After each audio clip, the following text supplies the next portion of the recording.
नमस्कार दोस्तों, मैं हूं ब्रजेश कुमार और आज हम बात करेंगे भारत सरकार के बहुचर्चित एथेनॉल ब्लेंडिंग प्रोग्राम की E20 फ्यूल की।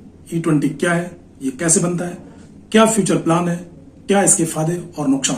दोस्तों, एथेनॉल ब्लेंडिंग प्रोग्राम वर्ष 2003 में शुरू किया गया था। तकनीकी तैयारियों और हितधारकों के परामर्श के आधार पर इस कार्यक्रम को चरणबद्ध तरीके से लागू किया गया, जिसके अंतिम चरण में E20 का इम्प्लीमेंटेशन शामिल है, जिसका मुख्य लक्ष्य था 2030 E20 पेट्रोल को लागू करने का। लेकिन सरकार द्वारा 2025 में इसे लागू कर दिया गया, अर्थात निर्धारित लक्ष्य से 5 साल पहले। दोस्तों, E20 का मतलब बहुत सीधा है। E का मतलब एथेनॉल और 20 का मतलब 20%, यानी अब जो पेट्रोल आप गाड़ी में भरवा रहे हो उसमें 80% पेट्रोल है तथा 20% एथेनॉल है। एथेनॉल एक नवीनीकरण फ्यूल है, यह पौधों से बनता है, इसलिए इसे कार्बन न्यूट्रल माना जाता है। यह एक तरह का एल्कोहल है जिसका केमिकल फॉर्मूला C2H5OH, इसे एथिल एल्कोहल के नाम से भी जाना जाता है। यह 2 तरीकों से बनाया जाता है, फर्स्ट जनरेशन एथिल एल्कोहल या ethanol, second generation ethanol. First generation ethanol मुख्य रूप से गन्ना, मक्का, चावल के टूटे दाने, आलू और अन्य स्टार्च व शुगर वाली फसलों से बनाया जाता है, जबकि सेकंड जनरेशन एथेनॉल इसे कृषि अवशेष, बायोमास और पराली से बनाया जाता है। खाद्य सुरक्षा को ध्यान में रखते हुए सेकंड जनरेशन एथेनॉल को प्राथमिकता दी जाती है। दोस्तों, इसे प्लांट में फर्मेंटेशन और आसवन की संयुक्त क्रिया से बनाया जाता है। एथेनॉल में पेट्रोल की तुलना में 30% हीट एनर्जी कम होती है। दोस्तों, आखिरकार सरकार E20 को क्यों लेकर आई? इसके पीछे 4 बहुत बड़े कारण हैं। फर्स्ट कारण, कच्चे तेल पर निर्भरता। जैसा कि हम जानते हैं, भारत दुनिया का तीसरा सबसे बड़ा तेल आयातक देश है। भारत अपनी जरूरत का 88.5% से भी ज्यादा कच्चा तेल विदेशों से मंगाता है, रूस, अमेरिका, अरब कंट्रियों से। भारत रोज 900 मिलियन लीटर से ज्यादा फ्यूल इस्तेमाल करता है, जो ज्यादातर आयात ही होता है। E20 पेट्रोल से 20 मिलियन लीटर की बचत होगी।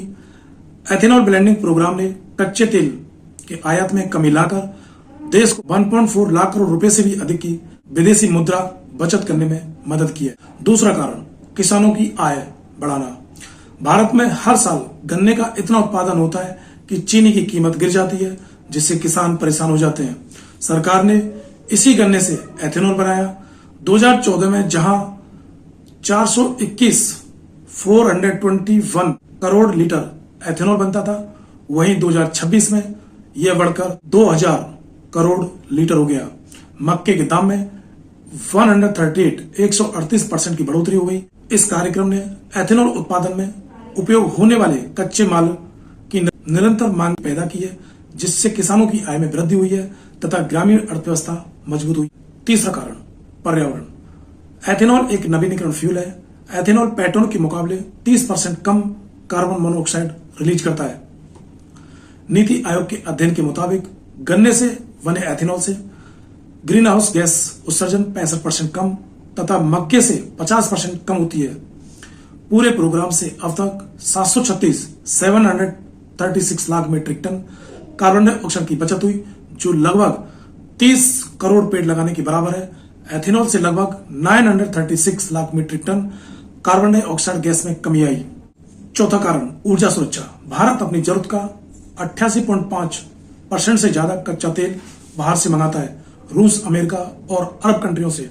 कल को अगर युद्ध हो जाए या खाड़ी में तनाव बढ़ जाए तो तेल के दाम 200 लीटर भी हो जाए तो आश्चर्य नहीं होगा। अतः दोस्तों, अगर हम 20% ईंधन भी देश में बनाए तो हम कहीं ना कहीं दुनिया की मर्जी पे उतने निर्भर नहीं रहेंगे। दोस्तों, दूसरी तरफ एथेनॉल के उपयोग से माइलेज में 2% से लेकर 6% तक गिरावट बताई गई है। As per ARAI chief, E20 fuel reduces vehicle mileage by 2 to 6% in control laboratory test. पुरानी गाड़ियों में मेंटेनेंस का खर्च बढ़ जाता है, खासकर 2023 से पहले की गाड़ियों में। दोस्तों, E20 मंजिल नहीं है, यह शुरुआत है। सरकार का रोड मैप कहता है कि 2030 तक E25 और साथ में E85, लेकिन E85 कोई भी गाड़ी नहीं झेल सकती। उसके लिए चाहिए फ्लैक्स फ्यूल व्हीकल। भारत में मारुति, टाटा, महिंद्रा 2027 से फ्लैक्स फ्यूल व्हीकल लाने वाले हैं। टोयोटा ने अपनी हाइब्रिड कार पहले से ही फ्लैक्स फ्यूल व्हीकल टेस्ट कर ली है। ब्राजील में 90% गाड़ियां फ्लैक्स फ्यूल व्हीकल की हैं। वो एक ही टैंक में E10 से लेकर E100 तक कुछ भी डालकर चला सकती हैं। ब्राजील 1975 से एथेनॉल चला रहा है। आज वहां E27 नॉर्मल है, अमेरिका में E10 नॉर्मल है और E15 आम होता जा रहा है। थाईलैंड, इंडोनेशिया सब E20 की तरफ बढ़ रहे हैं। दोस्तों, E20 अच्छा है या बुरा है, अब गेंद आपके पाले में है।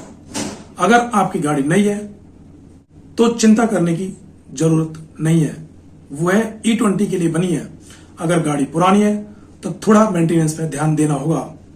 फिलहाल इतना याद रखिए, अगली बार जब कभी आप पेट्रोल भरवाने जाएं तो पंप पर E20 लिखा देखें तो समझ जाइए आप सिर्फ पेट्रोल नहीं भरवा रहे, आप भारत के एक बहुत बड़े राष्ट्रीय बदलाव का हिस्सा बनने जा रहे हैं। क्या आप इस बदलाव के लिए तैयार हैं? दोस्तों, अगर वीडियो अच्छा लगा तो लाइक, शेयर और सब्सक्राइब जरूर करें। Thank you. जय हिंद, जय भारत।